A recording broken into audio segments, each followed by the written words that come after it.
Welcome friends, I'm Sarah with Cleopatra's Crochet. In this video tutorial, I'm going to show you how to make these carton size eggs. This is a beginner friendly pattern and it's great for stash busting some yarn. If you're interested, I have a PDF pattern that's available in my shop for purchase. It's also available on Ravelry. You're going to need some supplies.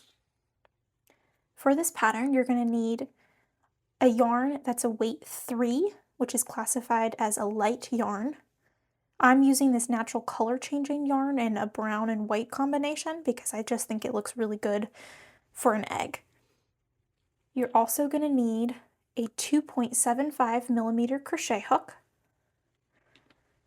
a tapestry needle, a stitch marker, scissors, and then some polyfill, or for this project, I keep my yarn scraps in this old tin, and I'm just going to use that to stuff the amigurumi.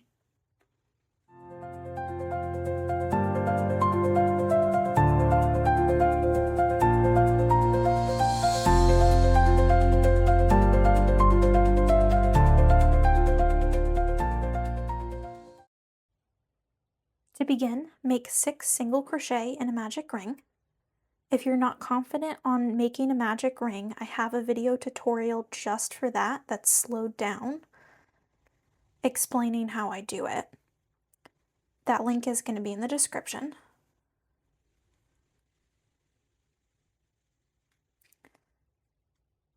I am using a smaller size crochet hook than what is commonly recommended for a weight 3 yarn, and that's because I want quite tight stitches so that the amigurumi doesn't show the filling through the sides of the egg.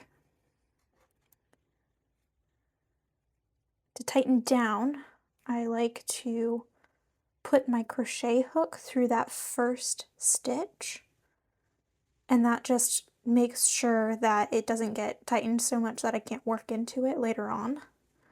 1, 2, 3, 4, 5, 6. Yes, I have 6 stitches. And for each of these rounds, I'm going to show you what the pattern is and do the first couple of stitches, and then I'm going to make a cut to the video just so that it's not incredibly long. I am not making a slip stitch and chain 1 in between each round. I'm just going to work continuously in a spiral. So this is round 1. Round 2, the pattern is 6 increases. That will give us a total of 12 stitches at the end of the round. So I'm going to work into that first stitch, a single crochet, and then a second single crochet into the same stitch. That forms an increase. So I will meet you at the end of round 2. I've gone ahead and added my stitch marker into that first stitch back at the beginning of round 2. I'm now at the end, so I'm going to remove the stitch marker, make that first single crochet to begin round 3, and put it right back on just to keep my place. The pattern for round 3 is a single crochet and then an increase, and you need to repeat that pattern of single crochet and increase 6 times total. That will give 18 stitches at the end of the round. So I've made my first single crochet. Now I'm going to make an increase stitch,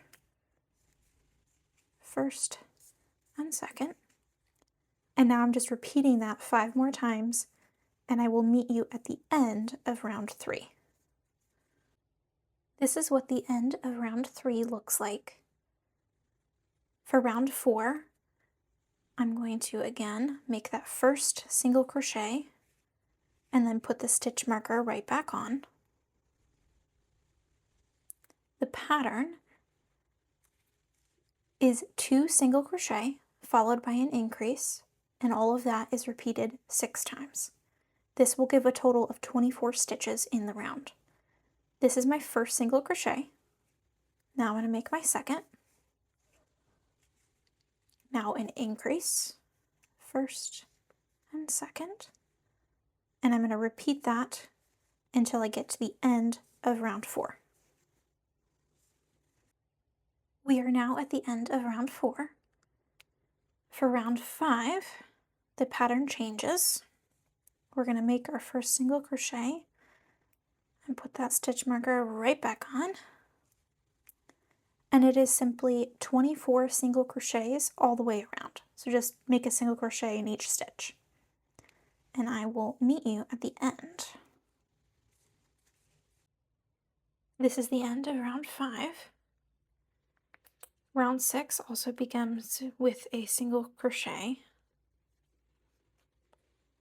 So I'm going to do that before we get started.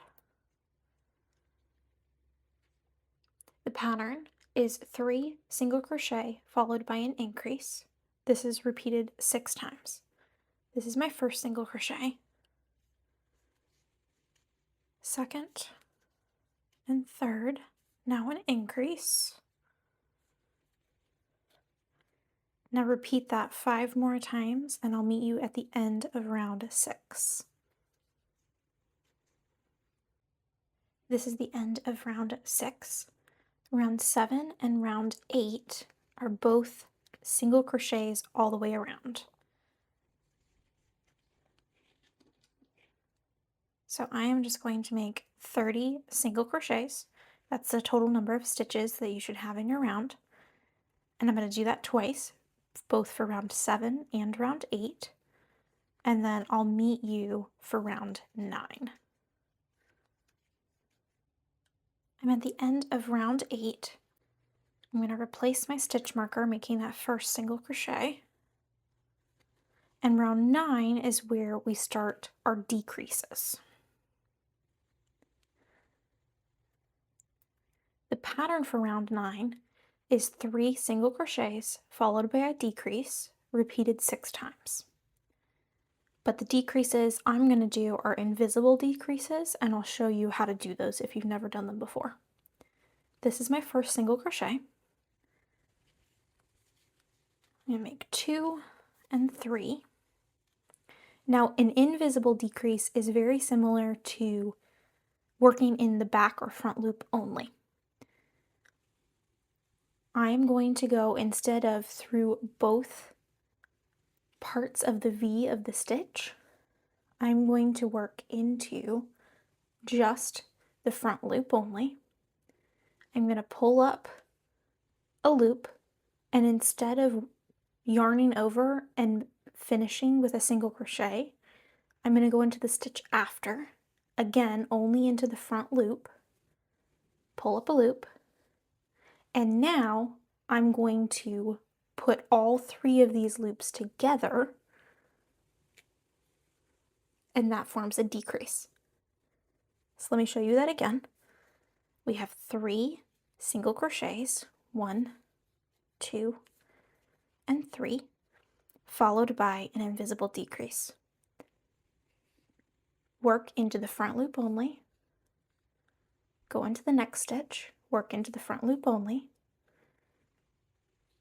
Now pull through all 3 loops. It gets a little tight, but there it goes. And now repeat that 4 more times, a total of 6 times, until you get to the end of round 9. At the end of row 9, you should have 24 stitches total. For row 10, it is simply single crochets all the way around.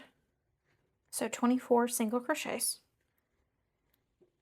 And row 11 is the same. So do 2 rows of just 24 single crochets. And I will meet you for row 12. This is what the project is looking like at the end of round 11. Round 12 is 2 single crochet followed by a decrease, and that is repeated 6 times, which will give a total of 18 stitches. This is our first single crochet. Now we're going to make the second. And remember that the decreases are invisible decreases. So we're going to work into that front loop only. Right in here, pull up a loop, second stitch, pull up a loop, and make a decrease. I'll show you that again. So we need one single crochet and a second single crochet, followed by an invisible decrease. Just like that. Finish the round for 12 and I will meet you at the end. At the end of round 12, you should have a total of 18 stitches, and this is what your project should look like. I'm going to pause here and add some of those scraps of yarn to stuff my project. And you don't need to add all of the stuffing here, but just a little bit, because as you continue working and decreasing your number of stitches in the round, it's going to be harder to actually get your hand in there and add the stuffing. So I'm just going to add some of it now, and then we'll do a couple rows, and then I'll top it off with a tiny bit more stuffing before we close it up. Round 13 and round 14 are just 18 stitches, single crochet, all the way around. No increases, no decreases. So I'm going to do those 2 rounds, and I will meet you for round 15. This is what our egg is looking like at the end of round 14. I'm going to remove my stitch marker, make that first single crochet, and just put it right back on. You should have a total of 18 stitches. The pattern for round 15 is a single crochet followed by an invisible decrease repeated 6 times. This will give you a total of 12 stitches. So I've made my first single crochet, and now I'm going into that front loop only, and the next stitch front loop only. I'm going to make an invisible decrease. Repeat your single crochet and decrease 5 more times, and I'll meet you at the end of the round. Round 16 is simply 12 single crochets, and there's 12 stitches in the round, so you're just doing a single crochet in each stitch. I just did the first one, putting that stitch marker back on, and it's getting a little tight because the opening is quite small, but just make sure that you're working through both loops in each stitch. So this is my second, third, 11, and 12. Before we begin round 17, I'm going to add a little bit more stuffing, and I have a bit of polyfill here. I'm just going to top off the top with. The yarn scraps are great for using up just a free resource. They are a bit stiffer than the polyfill, so a lot of times I do a mixture because the polyfill just has a little bit better of a plush feel to it. So I've done a combination here on this one. Round 17 is 3 decreases, a single crochet, 2 decreases, and then another single crochet. And I'll work that round with you since it's a bit different. But I'm going to do my first decrease. Remember that it's an invisible decrease.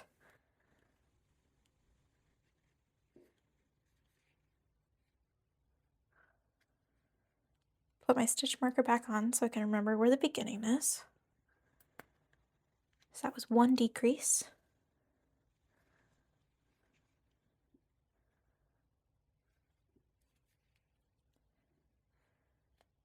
Two decreases.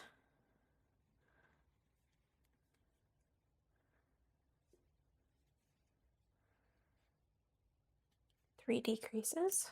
Now we have a single crochet.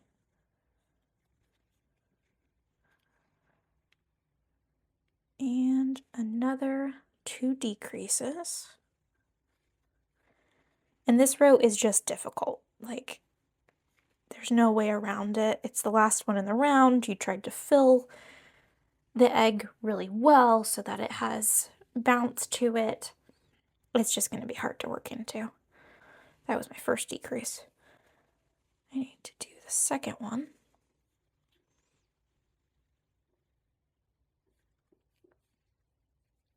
Now a single crochet. Okay, and that's the end. And you can see that there's pretty much not an opening left. But what we're going to do is trim a tail. Give yourself like at least a foot. You don't need a ton, but enough that you can work with later. And I'm just going to pull my crochet hook and tighten down, and that will form a knot. Go ahead and remove the stitch marker. You're going to need a tapestry needle. Go ahead and thread the yarn onto the tapestry needle. I can never get the end where it's splitting onto the tapestry needle, so I always fold over a piece and then wiggle that on. But for sewing it together, just work into each of the stitches and then you'll pull tight. So I'm just going through each stitch. There are 7 stitches in that final round.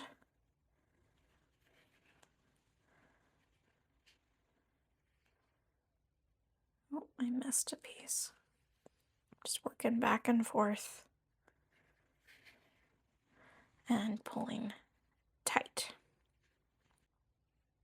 To finish, I'm just going to work this tail through several stitches in the body. Make sure to come in and out close to each other so that you don't have, like if you come out over here, you're going to have a big line. But if you go close to the same point, it'll blend in with the rest of the body. Now I'm going to create a knot, going into a stitch and then working through the loop before it gets tightened down. And then I'll go back through that same one so that it disappears into the body like that. And then once you've gone, after you've made a knot and gone in and out a couple times, you can just trim the rest of the yarn. It's going to stay put.